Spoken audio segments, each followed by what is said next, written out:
Today, we are no longer what we were. What is happening today is not in our character. The norms and values left by Sardauna and our founding fathers are no longer with us. They are not with us. Today,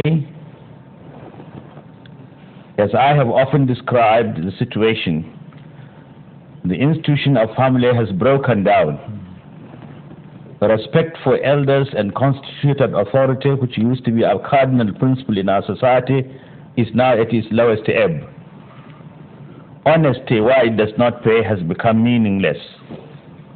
Symptoms of revolt loom large in the horizon.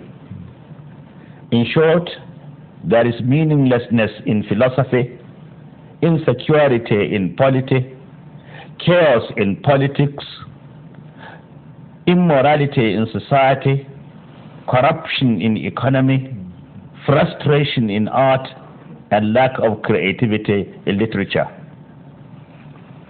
This is not what the North used to be, or Nigeria as a whole. Ours was a decent country whose leaders respected one another in spite of their political differences. Ours was a society that was morally sound. It was a society in which all of us were our brother's keepers. It is not the same today. Perhaps some people say we have been brainwashed by our erstwhile colonial masters. It is true to a certain extent, but we are to a very large extent to blame, because we are masters of our fate. We should be captains of our soul. Today, as I have said, we are no longer ourselves. Our cultural values have been thrown overboard. If a people lose their culture, and Sardauna was a man of culture, and that was why he organized the annual cultural festival. It started from the North. Today we are trying to abandon our culture, and culture is the identity of the people. People often mistake culture as mere dancing and singing. It is much more than that.